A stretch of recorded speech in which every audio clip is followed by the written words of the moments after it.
Hi, I'm Jake Grez, also known as Nurse Jake. As a travel nurse, I've worked in all kinds of places, different settings, cities, and climates. Every assignment brings on a new challenge, which is why I always bring my figs. These scrubs are built for whatever the job throws at you. They're breathable, flexible, and comfortable in any environment.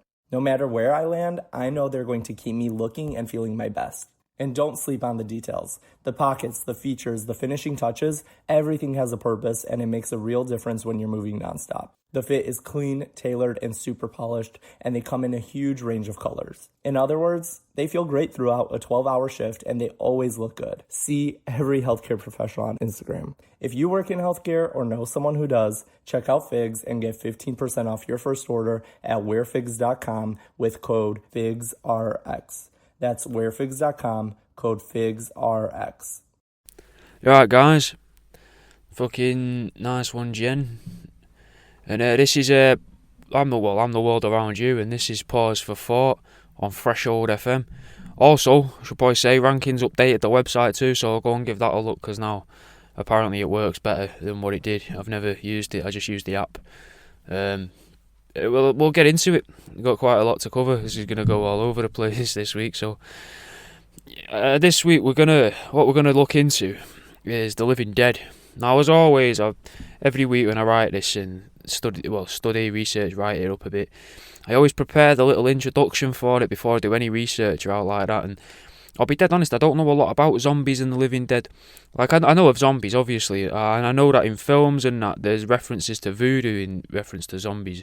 And I think there's talk of Haiti, I think, in certain films and shows. And then you've got the idea that fucking God's gonna send back his dead son, who is, as I guess, also a zombie, and down to earth to dig us all up, innit, when we're all dead, with his mind powers like that, and fucking drag us out of the dirt and make us fight each other, whilst Jesus and the Antichrist, or even the fucking devil himself, have some form of convoluted mud wrestling match for the control of our eternal souls, which even in itself kind of insinuates that no one has control of them at the minute, like our souls. So realistically, is Jesus that good of a guy if he's trying to fight for the eternal ownership of our souls at the end of time as well? Like, that's a dick move, innit, realistically, to, like, your eternal soul goes on all throughout time, but then to say at the end of time Jesus will come back at the end of time, like there's a big fucking reset button or something. I don't know. Like, well, I don't know what you're supposed to think of that, but I see it as it's the end of time, and Jesus is like, right, I'll have them now. They were free for eternity. This is eternity point 2, or eternity 2.0, I guess would be better. I'm going to have them now. They're mine. The Antichrist is there, like, rah, what you on about, me? I'm going to have them. They're mine, mate. I mean, it'd be more like, they're mine, I guess, rather than, you're alright, mate. I mean, Jesus would probably be like, you're alright, mate. You're alright, hello. I'm here to fight for these souls. Don't know why he's Scouse. Here to fight for these souls there. You'll never take them. No, I will. I'm going to take them all. They're all going to be mine. Never. You know, like that, I guess. But anyway, I know you probably wouldn't be surprised, but if I said I was going to compete with another, like, I don't know how to word. You probably won't be surprised by it, innit? But if I was to say, anyway, that I was going to compete with another collector in some form of physical altercation, and then fucking pit mine and their customers against each other in some fucking weird battle royale, all for a bunch of dead people, you'd think, well, that's it. That's where I no longer have anything to do with this guy, be it you're my friend, family, listener, you know, psychiatrist even. You'd all be like, well, no, that's it now, done. He's fucking fighting with a competitor for the ownership of some dead bodies of people he's never even met. People that, imagine if people didn't believe that the world around you existed, and then I was like, well, for them people that don't believe that my business exists, what I'm going to do is I'm going to dig them up when they're dead, and I'm going to claim ownership of them. It's fucked, innit? Like, that's a fuck. Anyway, it's not about Jesus this week. Anyway, like, I can't stay away from him. No, like, why do we still think he's a hero? You know what I mean? Like, that's mental. We think the devil and the Antichrist are arseholes, but realistically, if anyone's going to dig up a dead person and use them as a literal puppet, be it a fucking sock puppet, marionette, masonette, I know one's a type of house, one's a type of puppet. I mean, in a way, the Antichrist could live inside you as well. And Jesus lives in many of us, I guess. Or even, like, I think it's marionette, you know, like, and they did fucking use the veins of them, like fucking Freddy Krueger. Like, anyway, if someone was going to do that, you wouldn't fucking hold them in a high regard. You'd fucking do everything you could to avoid them, be them fucking have a halo or horns. It doesn't fucking matter, innit? Anyway, here's a song, first song of the week, a couple more songs than last week. This is DMX and Freeway with Where You Been. Yeah, man, I won't take too much of your time because I know that it's annoying, but now I understand why people actually do this, innit? I thought, want the show to grow, realistically, all I need you to do is share a link to this show around, or the show that you've enjoyed the most. Send it to your mum, your nan, your sister, your mates. I mean, it doesn't have to be a woman, you could send it to your brother or your uncle as well, you know. Just spread it around a bit, mate. That's the best thing you can do for us. Yeah, I'll let you crack on. Thanks for listening, man. The so-called first mention of a zombie in Western culture is apparently from George Romero, the fella that wrote Night of the Living Dead, but even just a quick 10-minute search unearths loads more references to zombies and the undead. So some say it came from came about in the Western world in around the 1600s, whilst other people seem to blame Mary Shelley and Lord Byron for them being popular in France, which is strange because I'm sure Mary Shelley and Lord Byron spoke English. So I don't get where that comes from. I may have completely misunderstood that, and that doesn't bode well, does it, for the rest of the episode? if I've misunderstood such a simple... Anyway, in the 1800s, then, which is when Mary Shelley and Lord Byron were, like, that's not that old, innit, for a concept, for a myth. That's like a 400-year-old myth, basically. But the next sort of big thing with zombies, after the 1800s and Mary Shelley and that, supposedly, is the next big thing is World War I and World War II. Now, not like fucking Nazi zombies and that, and nothing like that. Trying to stick into the realms of reality, you know. I mean, the whole concept of it, anyway, it adds to the some of the alternative historians' ideas that the world wars weren't simply about people wanting land and that there might have been a couple of wars about magic in some way or another. But again, this week's show is not about whether World War II was a fucking battle fought by the Greys and the Tall Whites, like fucking aliens, you know, using our planet as some form of proxy war. It's about zombies and the undead and ghouls and that, you know. And the word zombie seems to be French, so that kind of makes sense with the Mary Shelley thing and that. But it's also got similarities to older words in both Haiti and Africa.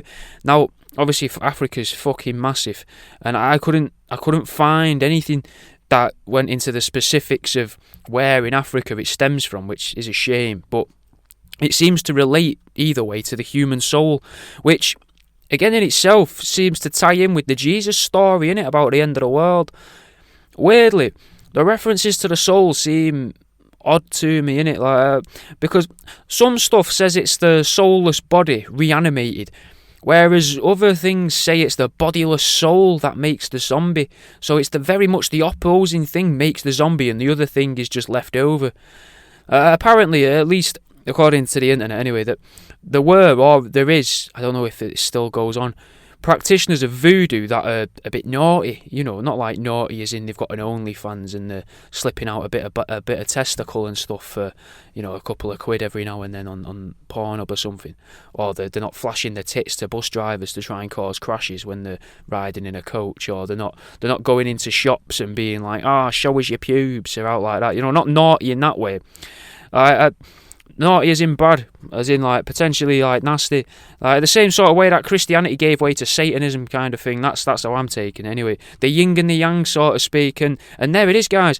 About fucking 4 cultures I've managed to muddy together there in around like 6-7 minutes.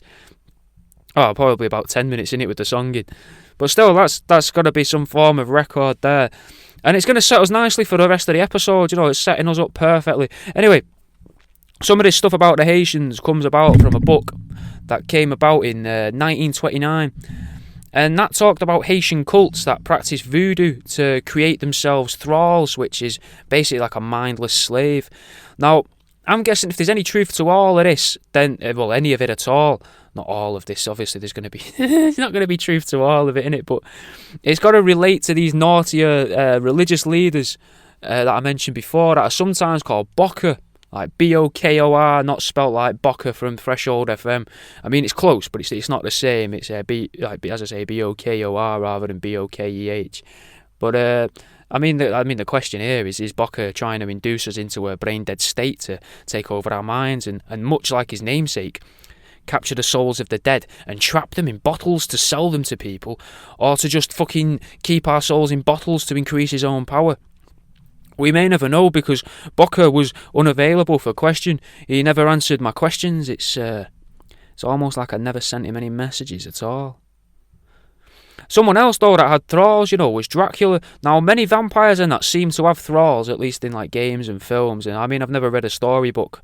I don't think I've read a storybook, not since I was a kid, But I bet they do. I bet they've got thralls in there as well, because that's where most stories come from, in books. Now, vampires seem relevant because we have weird groups of religious fanatics in the UK and in America that do things that sound a lot like witchcraft to people, and a lot of the time, blood tends to allegedly be involved with them sort of ceremonies, or so we're told. But can we trust what we get told? More than likely not, innit, because there's part of me that thinks the concept of Dracula emerging from the seas on the British coast and taking over a building, or even building the castle in Whitby, it just seems a bit mental, innit?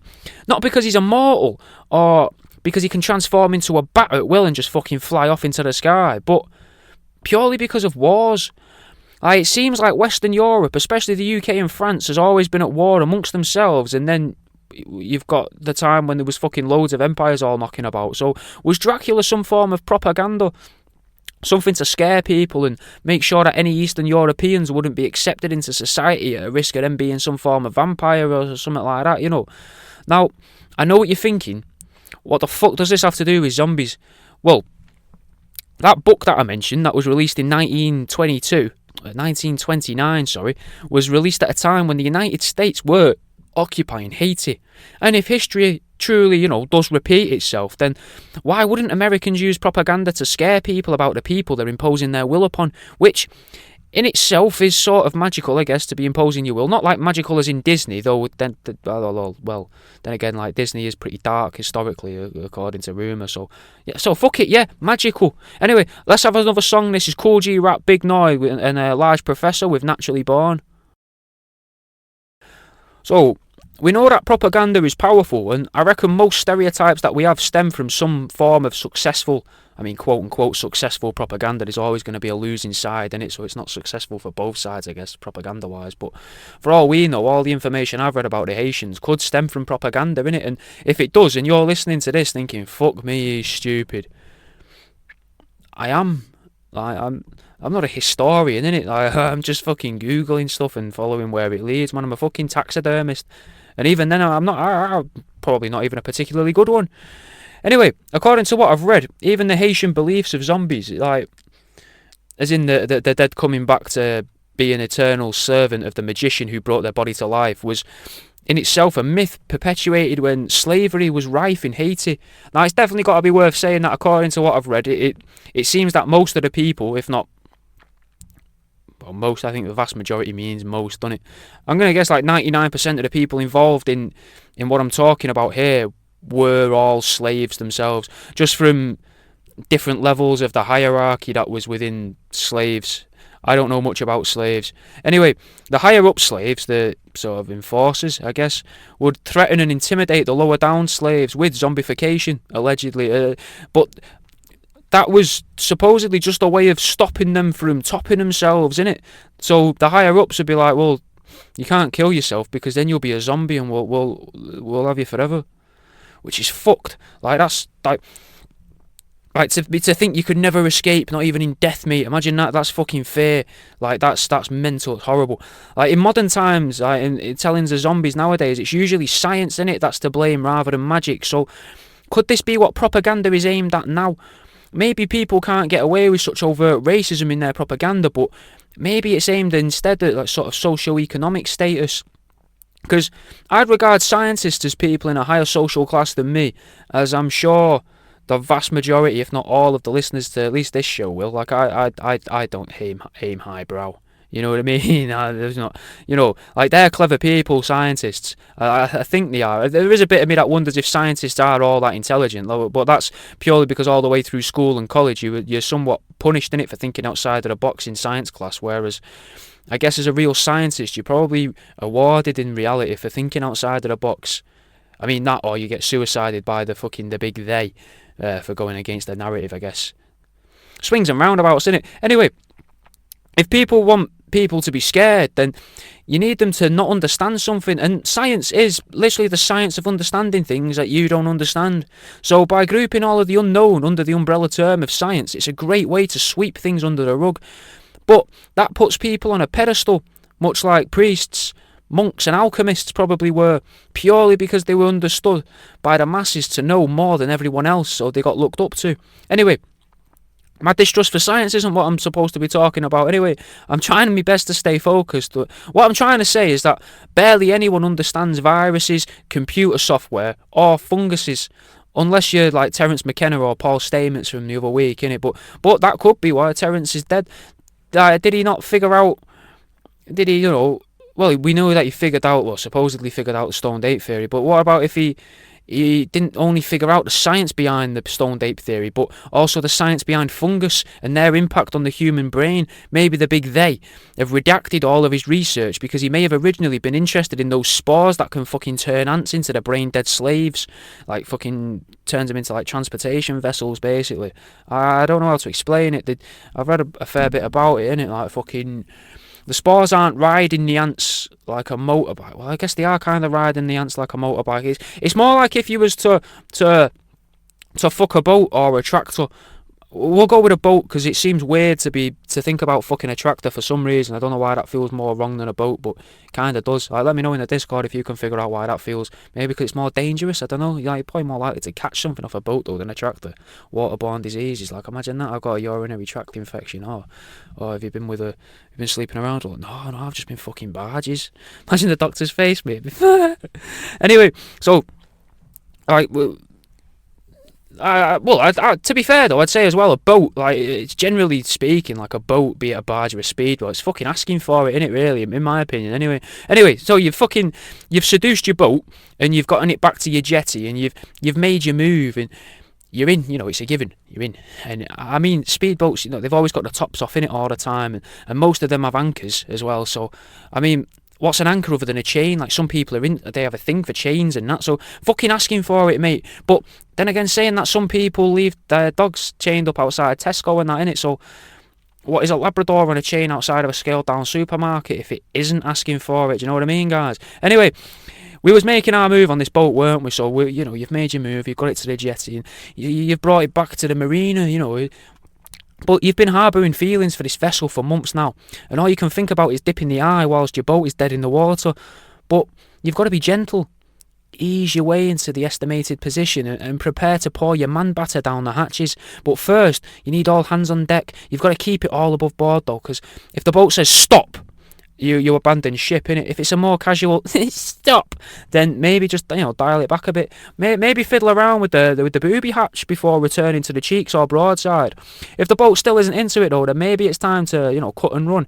Barge your way past all the onlookers and take yourself off for a haircut to change your identity. But if the vessel gets a bit flirty, maybe it's suggesting a nice soapy backwash, then you're fucking in, mate. You'll just have to fend off all those onlookers if that's the case.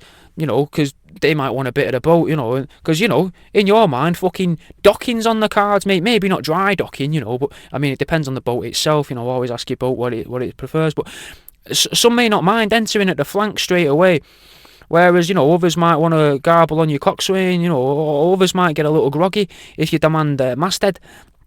They may refuse because they're not very well rehearsed in head itself, but this sort of oral pleasure when they're not very well rehearsed in it anyway, we call that deadhead. But everyone is into different things, innit? So you got to bear in mind they might have never done it before. Let them have a go. Alright, take a moment, innit? Like for you, everyone enjoys different things. Take a moment now, everyone listening, and especially the people in the Discord, take a moment now to ask yourself, are you a mid-boatman? Are you more of a narrowboat guy? Everyone's got a preference, innit? That's what I'm trying to say. So, anyway, you've teased the teats of the proverbial pig, you've up the pig, but the pig's like a metaphor here for the boat, for making love to the boat, for not making, you're not making love to the boat, probably not gonna see it again, are you? But I mean, we're not trying to make out with a pig. What I'm trying to say is you've got to work your way to it. Like, if you was to kiss a pig, it wouldn't be a wise idea to just go straight in trying to tongue kiss a pig. It's probably going to rip your face off. But I imagine, I've never tried, but I imagine if you was to sort of, just suckle the teats and work your way up to the mouth, the pig may let you kiss it. It might be more inclined to let you kiss it. It might be fucking shocked, mate, and not have a clue what's going on. Speaking of which, like, where was I going with this? Oh, yeah, we're trying to pipe down a freighter, aren't we? So, anyway, ask yourself, can you see yourself in a long-term relationship with the boat? Do you plan to give him a key? Do you wish to be the ship's husband, or do you just want to stuff your gammon iron into the lubber's hole, or are you more interested in entering the poop deck?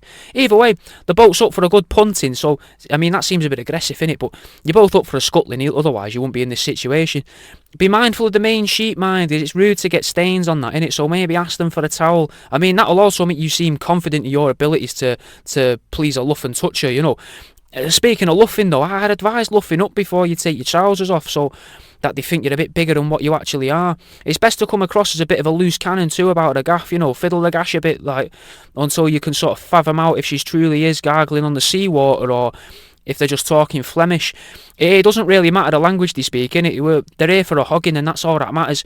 It's not like you're going to have a nipper together, like, birthed from the introduction of your seacock to her porthole. It's fucking impossible, mate, so no need to worry about being an absentee pennant.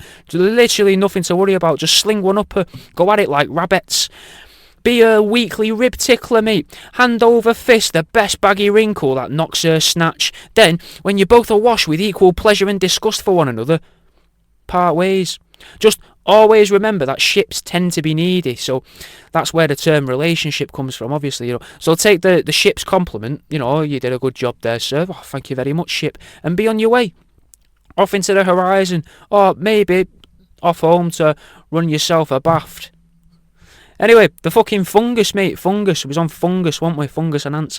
The fungus entering the ant isn't exactly like the consensual lovemaking between a man and his boat, but more akin to it simply riding a motorbike, I guess. I mean, that was a fucking piss-poor metaphor. Long as well. Like, if you stuck with that, fair play. But, imagine that the spores are some weird guy at a canal, and the barge is an ant. Now, the man who wants to put his seed in the barge to make more literal water boatmen, seamen if you will, except that's not really how it works, kind of. There's no sort of obvious end goal, which is what makes these spores so scary, because the spores are riding the ant like a motorbike, and they're not off into the sunset, mate. They don't even want to go that far.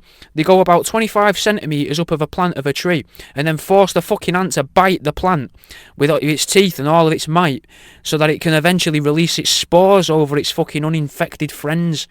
Anyway, I've really fucking lost it there, haven't I? Let's have a song. This is by Epic Beardmen. The song's called Hedges. Right, so if you're enjoying the show, you might want to thank the sponsor, mate. Fat Pete's Prints. There'll be a link in the description below. It's an Etsy shop. The most recent shirt is a Your Mum's Calling shirt. It's a fella holding up a phone and it says on it, Your Mum. Quite a nice little shirt, They haven't sent me one of them. They've sent me a few of the others, but I don't have one of them. You may even be one of the first to get it. It seems relatively new. I posted a picture of it the other day on my Instagram if you want to go and see that. At World Around You, but I presume you know my Instagram if you're listening to this. If you've found this and you have no idea what's on my Instagram, then there's loads of pictures of dead rats, mate. But I don't imagine that's the case. That'd be really weird. I would be mental if there is people that only listen to the show and have got no idea that, I've made stuff out of dead rats. That'd be bizarre to me anyway. Be pretty sick, mate, because then you've got loads of stuff to find out, but, I very much doubt that that's what's happening. The discount code is DEADRAT, all capital letters, but that'll be in the description below. That's for Fat Pete's Prints. A couple Here's How episodes ago, I gave you a discount code for 50 Ways to Torture a Sloth as a paperback if you want to order that from my website, worldaroundyou.com. So go and have a listen to that if you want that. And join the Patreon. Join my Patreon. You can join it for £1, £3.50. £3, sorry. It's £1 or £3, or I think £5.50 in English money. Great British pounds, sterling, mate. You can join that. You get loads of stuff, bonus episodes, all sorts. Access to the books as digital downloads, all 4 of them so far. What else? You get... Oh, and you get a message as well. Look at an hour or 2 before the next wrap pencil cases are available, telling you when you can order that from on the website to the exact minute and seconds that it's going to be available on the website. So it gives you a little bit of a heads up. That's patreon.com/worldaroundyou. But that's all of the shilling, I suppose, for this episode. I'll let you crack on, mate. You enjoy the zombies and that. So, these ants are usually a species called carpenter ants, and the fungus is called Ophiocordyceps, which is, if you want to look it up, get your phone, Ophiocordyceps. Latin, could be pronounced as fucking anything. And the way it spreads though through the ant's body, that's supposed to be unique to just this fungus. There are other things that will inhibit an animal in a similar way, like the spores, like there's a flatworm in it that can take over a killifish and make it reveal itself to predatory birds. Again though, just so that the parasite itself can be spread. And I mean, it's clever as well. Apparently if it sees the predatory bird, it'll take the fish up to the water. And if the bird doesn't eat it, it just goes about its business and carries on until another predator comes. It doesn't just fucking stay at the top of the water because they think it wants a specific bird to take it, because then it will drop it at a certain height or something. I don't fucking know. I wasn't all that interested in parasites because they don't make zombies. Fucking spores make zombies, mate. Anyway, we look at things like the fucking parasites and that, and we suggest it's survival, innit? But what if, realistically, reincarnation is what's to blame? What if reincarnation is real, and sometimes you're aware of it and of your previous lives? So when you realise that you've come back as a microscopic mushroom or a flatworm, you just think, oh, fuck this, I just want to die. And maybe that's where the idea of a collective consciousness comes into it all, though, because the cells of the spores, when they've infected a carpenter ant, they'll just float about its body independently until they'll suddenly start to build tubes or bridges, whatever you want to call them. Probably tubes is better. But then again, bridges, you can transport stuff across bridges just like you can through tubes. Anyway, these tubes connect them all together within the ant itself, so that these cells from the spores, or the spores amongst the cells, can communicate and eventually fill the gaps in between all of the muscles of the ants, which then gives them control over the movements. Some others believe that they cut off the brain though, so that they can control everything through the equivalent of their ant's spinal cord, innit? And once they've done this fucking scientific wonder, they take the ant, as I said earlier, 25 centimetres up a tree. I wasn't chatting shit, innit? It's got to be 25 centimetres for some reason. And then they force it to bite that plant until the ant's dead. And then even when the ant's dead, it can continue making the ant clamp onto the tree or the leaf. Like, that's fucking terrifying. Like, that shows you that they're fucking zombies, innit?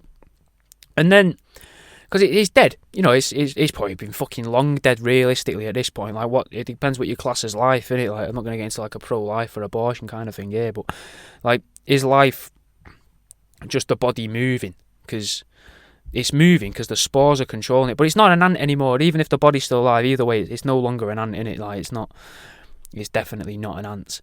But while it's dangling onto this at 25 centimetres high up, the spores bloom from its head and then explode, like I said earlier, onto its fucking friends and family on the equivalent of the fucking ant street beneath.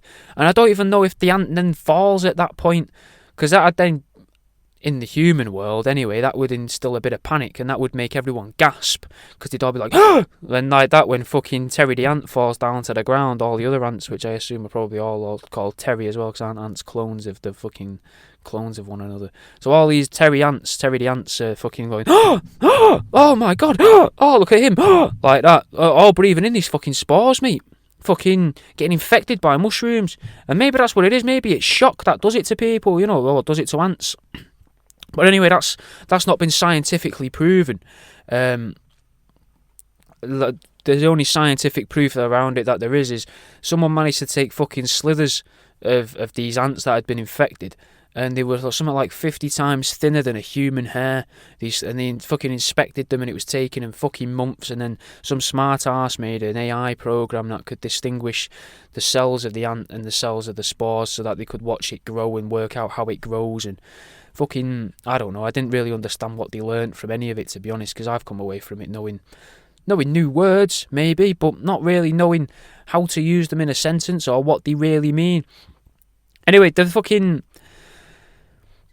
I'm wondering if they take them the 25 centimetres up, because, like, in a past life as a human, if you were, or even as a fucking, like, maybe as a tiger and all, definitely as an elephant, a dolphin wouldn't really matter. You take a dolphin, drop a dolphin on land from anywhere, it's going to die, but a frog would probably die. Cats are probably okay. I think I saw on QI that if you fucking, I mean, obviously, don't do this. If you drop a cat from a certain level, a certain height, it'll be fine.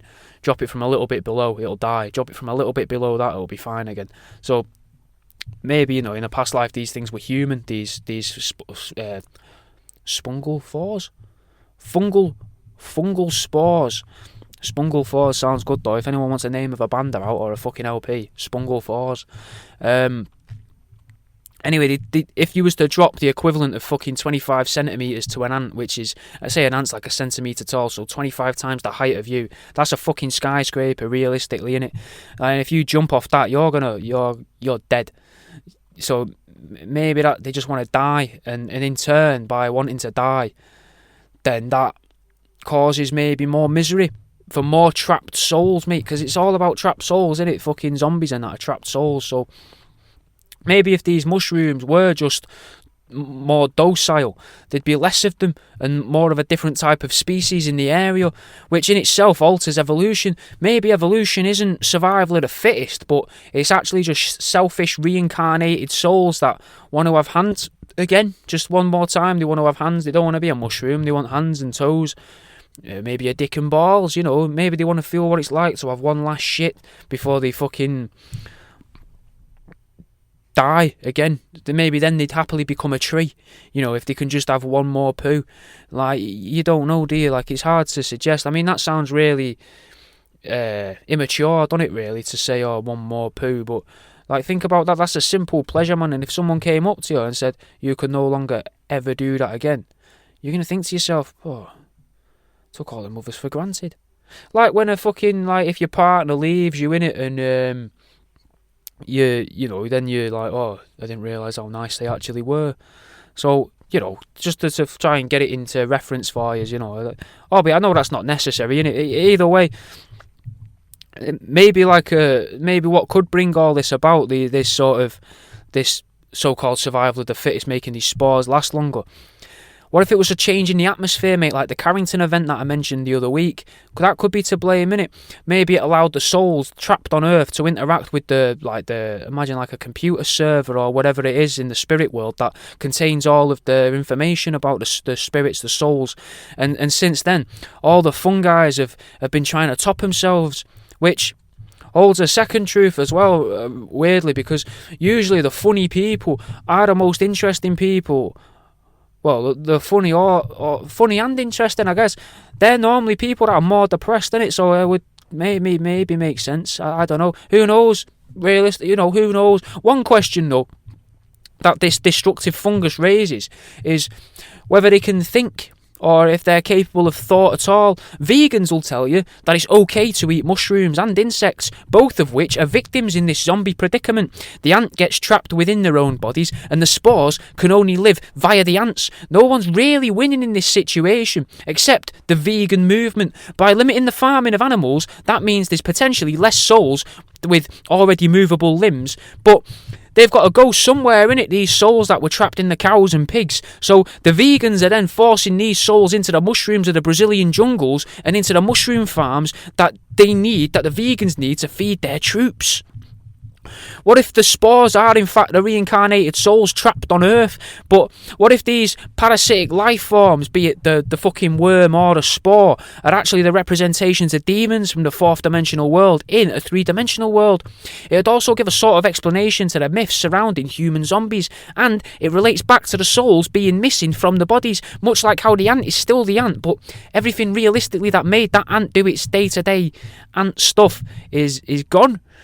Just like how the human side is gone in a zombie. Not sure if I said this before, but the Romero interpretation of a zombie was never originally called a zombie. Like, he made no reference at all to it being a zombie. They were actually referred to as ghouls, if referred to, if anything at all. And he even said, he's come out and said they were ghouls. And even then, though, from the way that he used ghoul and what he implied as it meant, and what the delineation of the word, where the word comes from, maybe I think it actually begins with an E, but I always get it mixed up with the word that means insects. The etymology. One of them means bugs, one of them means words, which is kind of cool. We're sort of talking about ants still a little. Anyway, but that word, the word ghoul, is derived from demon. So there's a link for fucking zombies being demons, and we can take it a little bit further and all. The killifish, which is the one that gets infected by the flatworm, that develops a weird web of fat-like structure around its brain that allows the parasite to directly affect its body and override any desires it once had. Now, when I was a butcher, I used to see webs of fat on lambs all the time, you know. So could that be the same thing? Could that actually be what fat really is? Is that why in Victorian times fat people were always portrayed as evil? And why were they evil? Purely because the demons can create fat inside the body of a person and take over their movements, mate. That's why. Fucking think about all of our brains. If you go and watch a dissection of a human head after this show, you'll hear them talking about a protective layer of fat, like a spider's web, that encases our brain. Now, what if it's already too late for us and the demons have taken over? What if that's why there are now more fat people than ever, and why people just seem crueler than ever? What if this is why holistic people say sugar is evil? What if the souls of these demons enter our world through the literal underworld, and they rise up through the soil and enter into the plants? And what if that's what farms actually are, mate? What if farms are some form of prison? Like, ways to try and capture as many demon souls as possible so that they can't harm us, or maybe even so that they can be directed at certain types of people. Maybe this is what makes the vegans truly evil, not just because they like to try and get me shut down as a business, or fucking send me death threats, or try to get me fucking blacklisted from pet shops, but because they make stuff, or not even because they make stuff up about me online off the fucking top of their heads and then spread it around the internet like a fucking mindless carpenter ant. What if they're evil because they're trying to stop farming animals so that the souls of the reincarnated demons trapped on Earth won't be happy with their existence, and they'll work together like the spores in an ant, coming together like a bunch of gay guys in a heterosexual bukkake scene so that they can take over ants and infect the world with more demons? There's a chance they're already inside our brains, innit? Like, as I say, so what if the only way to keep them at bay is to ingest the food that they lived as? Except the hippy dippy vegans don't want you eating sugar or eating cows. They want you to be eating fucking broccoli, whatever jackfruit is, and fucking cheese-free pizzas, meaning that the demons can and will be free and more likely to enter our brains instead of coming back as a chicken. Are vegans really to blame? Are they trying to bring out the zombie apocalypse? Are they trying to save us from demons? Or is it really the plants themselves that are in control from only surviving on a plant-based diet? Does that make the average vegan brain... Well, does it make the average vegan brain stop working? Does it make the average vegan brain dead, you know, and makes them so that they're easily led by the plants? Is it because the plants have had enough and they want to take control of the planet? Are the vegans the vessels for the plants? Could it be that demons have nothing to do with it at all? We already know that some plants are considered invasive, like Russian vine and Japanese knotweed. But think about those names there, Russia and Japan. Could those very plants be a weird way of manipulating us to distrust the Russians and the Japanese? Is this manipulation done by the secret spores or pollen released by plants? And in reality, it's the Russian vine and the Japanese knotweed that's trying to free us from the oppressive rule of oak trees, vinca minor and daisies.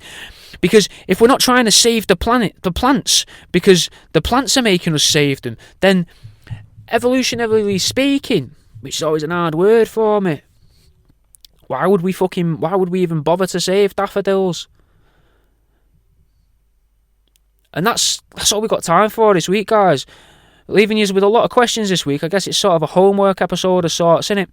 Check out the updated website, as I said, www.threshold.fm. And don't forget, tomorrow at 7, Thursday, every Thursday at 7 o'clock, it's me and Jimmy Budd live with Truth Seeking. Playing us out, we've got Cormega, Redman, Styles, P and AZ with Mars. I'll fucking see you in a bit. Thanks for listening.